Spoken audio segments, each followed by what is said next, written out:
Il y a 3 ans, j'étais assis par terre dans ma cuisine, à 2 heures du matin, en pleurs, sans pouvoir m'arrêter. J'avais tout ce qu'on est censé avoir pour être heureux, un bon travail, une maison, de l'argent sur le compte. Mais à l'intérieur, j'étais brisé. Cette nuit-là, j'ai pris une décision qui a changé ma vie pour toujours.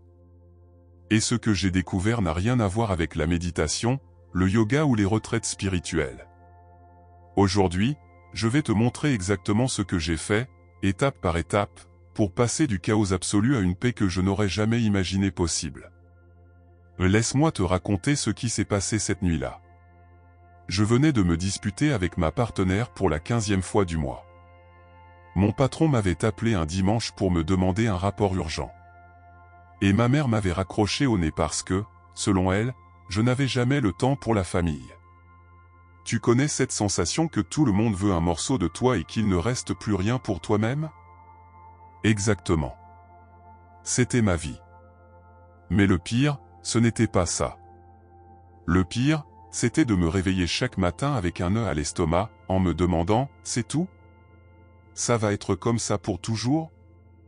Voici ce que personne ne te dit sur le fait de vivre sans paix, ce n'est pas un problème qui se résout avec des vacances ou un week-end de repos. C'est quelque chose de plus profond. Et cette nuit-là, allongé sur le sol, j'ai compris quelque chose de fondamental. La paix n'est pas quelque chose que tu trouves. C'est quelque chose que tu construis. Et moi, j'avais construit exactement le contraire. Et écoute-moi bien parce que cela va changer ta perspective, cela fait des années que tu poursuis la paix de la mauvaise manière. Nous le faisons tous. Et le système est précisément conçu pour cela. On te dit, travaille dur maintenant, repose-toi plus tard. Mais le plus tard n'arrive jamais. On te vend l'idée que tu as besoin de plus d'argent, plus de succès, plus de reconnaissance, et alors tu auras la paix. C'est faux. Je l'ai vécu. J'ai obtenu la promotion. J'ai acheté la voiture. J'ai augmenté mon compte bancaire. Et tu sais quoi? Chaque réussite apportait 2 minutes de satisfaction et une nouvelle liste de préoccupations. Parce que je jouais au mauvais jeu. Le véritable piège est celui-ci, tu cherches la paix dans des choses extérieures alors que la paix n'existe qu'à l'intérieur de toi. Ça sonne comme une phrase de livre, n'est-ce pas? Mais attends, parce que maintenant vient la partie pratique. Il y a 3 voleurs silencieux qui te volent ta paix chaque jour sans que tu t'en rendes compte. Le premier est le plus dangereux parce qu'il agit déguisé en vertu. Le voleur numéro 1, le besoin d'avoir raison. Réfléchis. Combien de fois as-tu gâché un dîner, une soirée, voire une relation simplement pour prouver que tu avais raison? Moi, je le faisais constamment. Je me disputais pour tout, la politique, les films, la manière correcte de plier les serviettes. Un jour, mon père m'a dit, « Mon fils, tu peux avoir raison ou tu peux avoir la paix. Mais rarement les deux en même temps. » Ça a changé ma vie.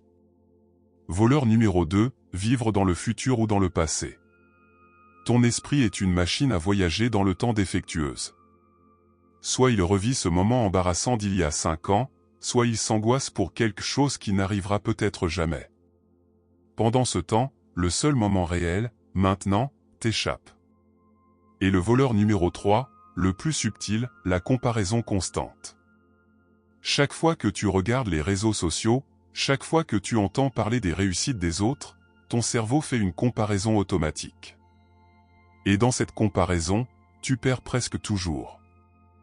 Il est impossible d'avoir la paix quand tu mesures constamment ta vie avec la règle des autres. Maintenant, voici ce qui est puissant, identifier ces voleurs n'est que la première étape. Laisse-moi te donner quelque chose de concret que tu peux utiliser dès aujourd'hui. Je l'appelle la méthode des 5 minutes, et elle est absurdement simple. Si simple qu'au début tu penseras que c'est ridicule. Mais ça fonctionne. Chaque matin, avant de toucher ton téléphone, avant de vérifier tes messages, avant quoi que ce soit, tu t'assois pendant 5 minutes et tu te poses 3 questions. Première, qu'est-ce que je peux contrôler aujourd'hui? Pas la circulation, pas l'humeur de ton patron, pas la météo. Seulement ce qui est réellement entre tes mains. Écris-le. 2 ou 3 choses maximum. Deuxième, qu'est-ce que je vais lâcher aujourd'hui? Cette conversation qui tourne encore dans ta tête, ce ressentiment en suspens, cette attente irréaliste. Tu choisis consciemment une chose et tu la laisses partir. Troisième, pourquoi aujourd'hui compte? Pas pour ce que tu vas accomplir. Simplement pour le fait d'être vivant, d'avoir ce jour. Ça semble philosophique, mais c'est brutalement pratique. J'ai fait cela pendant 30 jours consécutifs. Les premiers jours, je me sentais ridicule. Mais dès la deuxième semaine, quelque chose a commencé à changer. Mon esprit s'est calmé. Les problèmes étaient toujours là, mais j'avais changé ma relation avec eux. Et si cette vidéo t'aide, abonne-toi à la chaîne maintenant. Pas parce que j'en ai besoin, mais parce que toi, tu as besoin de rappels constants de ces vérités. La paix se construit jour après jour, et cette chaîne est ton allié sur ce chemin. Clique sur le bouton rouge et continuons. Bien, maintenant que tu maîtrises tes matins, il y a quelque chose d'encore plus puissant. Voici une vérité inconfortable, tu ne peux pas vivre en paix si tu n'apprends pas à décevoir les gens. Oui, tu as bien lu. Décevoir. Pendant des années, j'étais le oui automatique. Tu peux rester plus tard? Oui. Tu peux m'aider avec ça? Oui. Tu peux me rendre un autre service? Oui. Et ma vie était un chaos d'engagement que je ne voulais pas honorer, de ressentiments accumulés et de zéro temps pour ce qui comptait vraiment. Le jour où j'ai appris à dire non a été libérateur et terrifiant à la fois. J'ai commencé par de petites choses. Une invitation qui ne me tentait pas. Un projet qui n'apportait aucune valeur. Une conversation qui ne faisait que drainer mon énergie. Tu sais ce qui s'est passé? Certaines personnes se sont vexées. C'est normal. Les personnes qui te valorisent vraiment respecteront tes limites. Celles qui ne font que t'utiliser, eh bien, elles s'éloigneront d'elles-mêmes. Voici l'astuce, quand tu dis non à ce qui ne t'apporte rien, tu dis oui à ce qui compte vraiment. Chaque non est un oui déguisé. Ta paix, ton temps, ton énergie, t'appartiennent. Tu n'as à justifier à personne la façon dont tu les utilises. Et cela m'amène au point crucial suivant, quelque chose que presque personne ne fait mais qui fait toute la différence. Regarde-toi dans le miroir et réponds honnêtement, les 5 personnes avec qui tu passes le plus de temps te rapprochent-elles de la paix ou t'en éloignent-elles? Parce que voici la réalité brutale, tu ne peux pas vivre en paix dans un environnement toxique. C'est comme essayer d'être en bonne santé en mangeant des déchets tous les jours. J'avais des amis qui ne parlaient que de plaintes. Des supérieurs qui créaient un chaos constant. Des membres de ma famille qui drainaient chaque gramme de mon énergie. Je ne les blâme pas. Mais j'ai dû prendre des décisions difficiles. Réduire les contacts.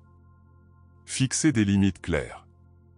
Dans certains cas, m'éloigner complètement.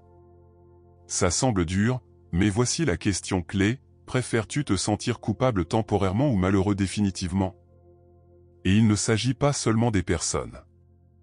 Ton environnement physique compte aussi.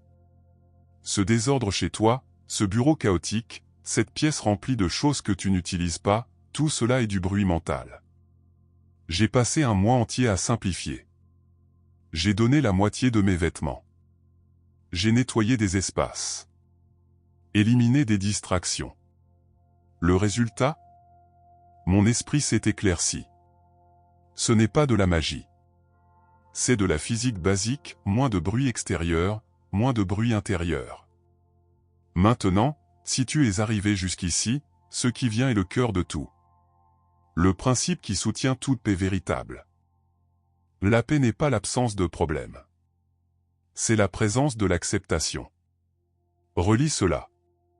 Pendant des années, j'ai cru que vivre en paix signifiait résoudre tous mes problèmes. Avoir toutes les réponses. Contrôler chaque variable. Impossible. La vie est incertaine par nature. Il y aura toujours quelque chose que tu ne peux pas prévoir, quelque chose que tu ne peux pas contrôler, quelque chose qui tourne mal. La question n'est pas comment éviter le chaos. C'est comment garder ton centre au milieu du chaos. Quand mon père est tombé malade, je ne pouvais rien changer. Quand j'ai perdu mon emploi, je ne pouvais pas remonter le temps. Quand ma relation s'est terminée, je ne pouvais pas forcer une fin différente. Mais j'ai pu choisir comment répondre. J'ai pu choisir d'accepter ce qui était sans me détruire dans le processus. L'acceptation n'est pas la résignation. Ce n'est pas dire j'abandonne. C'est dire voilà la réalité, et à partir d'ici, je construis. Cette différence change tout. Et voici la dernière étape, celle qui boucle le cercle. Et si tu es arrivé jusqu'ici, tu en sais déjà plus sur la vie en paix que 95% des gens. Mais savoir ne suffit pas. Tu dois agir. Alors voici ce que tu vas faire aujourd'hui. 1. Identifie lequel des 3 voleurs te vole le plus de paix. Écris-le. 2. Commence demain avec la méthode des 5 minutes. Sans excuse. 3. Dis non à quelque chose cette semaine que tu aurais normalement accepté par obligation. 4. Simplifie un espace de ta vie. Un tiroir, une relation, une responsabilité. 5. Accepte une chose que tu ne peux pas changer et décide comment tu vas y répondre. La paix n'est pas une destination. C'est une pratique quotidienne. Certains jours seront faciles. D'autres te coûteront. Mais chaque petite action compte. Je suis passé de pleurer sur le sol de ma cuisine à me réveiller chaque jour avec un calme que je n'aurais jamais cru possible. Non pas parce que ma vie est parfaite, mais parce que j'ai changé ma relation avec l'imperfection. Si cette vidéo t'a aidé, abonne-toi dès maintenant. Partage-la avec quelqu'un qui a besoin d'entendre cela. Et dis-moi dans les commentaires laquelle de ces étapes tu vas appliquer en premier. Souviens-toi, vivre en paix n'est pas un luxe. C'est ton droit. Et c'est entièrement entre tes mains. On se voit dans la prochaine vidéo. Prends soin de toi.